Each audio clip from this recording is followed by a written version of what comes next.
many new players to Phasmophobia, it can be confusing to know what to do first when going into any map. But identifying which room the ghost is in should be your priority when starting any investigation. And can sometimes take even professionals upwards of a half hour just to locate. So in this video, I wanted to give you a basic guide if you're struggling to find the ghost room on any given map. Now, if you don't already know, the ghost room is the room where the ghost will start on the map. The room that it picks will be random each time, and that one room is where you'll be gathering all of your evidence. Now, I will say, the way you find the ghost room will vary slightly depending on the size of the map you're playing on. But the first tip I have for you applies to any map size. What you really need to prioritize if you want to find the ghost room is getting the breaker on. When you check the map board in the truck, there's usually a green icon showing you where the breaker is. And depending on the difficulty you're playing on, sometimes that icon won't be there.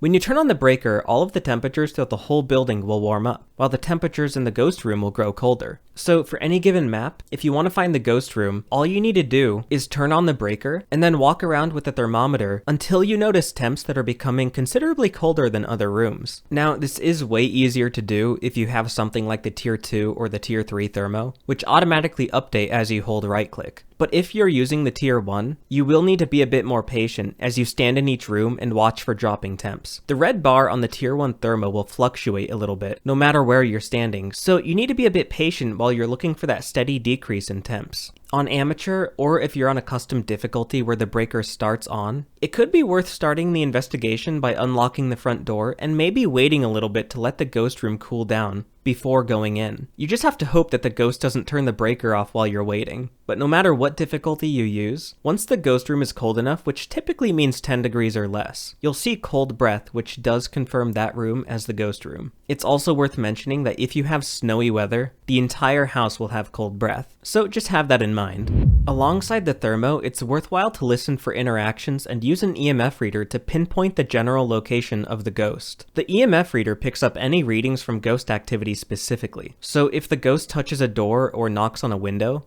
you can pick up EMF readings on those interactions. And while it isn't always definitive to find the ghost room that way, most of the time it can give you a general idea of where the ghost is and what its favorite room is. Just have in mind that the ghost could be roaming to that area where you found the reading. Or maybe it's interacting through a wall, which does happen quite frequently. I'd say the EMF reader is great for pinpointing the general area of the ghost, while the thermo can help you pinpoint the specific room once you know that general area. It's all about narrowing it down. Another great way to find the ghost room on smaller maps is to use a video camera as a substitute for a flashlight to see if there are any orbs. Shout out to Lil P66 for this tip because I only just learned about it recently, but about half of the ghosts in Phasmophobia have ghost orbs as evidence. So you could technically use a video cam as a substitute for a flashlight if you want to see in the dark, and if you ever see ghost orbs, that does confirm that room as the ghost room. And with the breaker on, you have the ability to turn on lights anyway, so the need for a flashlight is up for debate. Now, that won't always be the case. You can still use a flashlight if you want to, but using a video cam could maximize your chances of finding the right room. With a combination of grabbing a video cam, a thermo, an EMF reader, and turning on the breaker, finding the ghost room on smaller maps should be a breeze. But when it comes to larger maps, I would actually recommend swapping out the EMF reader or even the tier 1 thermo for a parabolic microphone. And on a much larger map, I wouldn't use the video cam at all.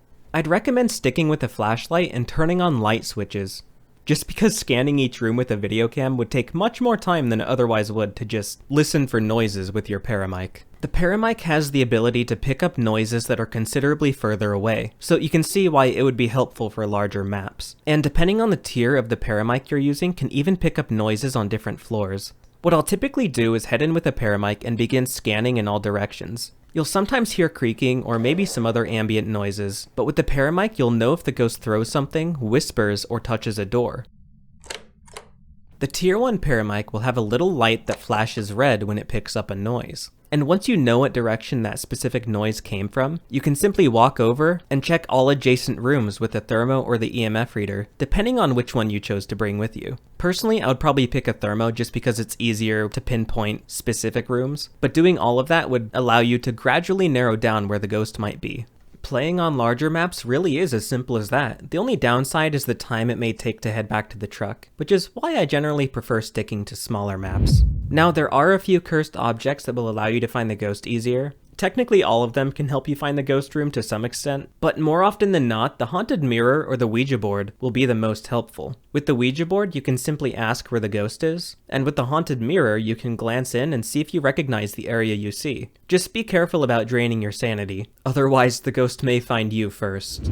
And for my last tip, which is kind of a wild card method, using the monkey paw could also be an interesting way to find the ghost room. If you use the command "I wish to trap the ghost," not only will the game trap the ghost in the room that it's in, but it will also trap you in the current room that you're in, and after 1 minute will initiate a hunt. The good news is, once you've survived, the room the ghost was in, as well as the room you were in, will have a lock icon on the entrance door to that room. So all you'd need to do from that point is scan the doors of each room until you see that lock icon. And that would be the indication of that being the ghost room. It's a pretty wild method that I probably wouldn't recommend to everyone, especially beginners, but I could see how that would be useful if you're experienced with escaping hunts. If you're having trouble finding the ghost room on a larger map, you could just wander the building and look for that lock icon. Overall, finding the ghost room isn't as complicated as it may seem, and once you have a routine loadout that you take into any game, knowing what to look for will become like second nature. And with a lot of time and practice, you'll have no problem with this. To recap, make sure the breaker is on, continually check temps and listen for interactions in the process, use an EMF reader to pinpoint those interactions and the general area of the ghost. If you're on a smaller map, you can use a video cam if you want to scan each room for any ghost orbs, use a paramic on a larger map to pinpoint noises at a further distance,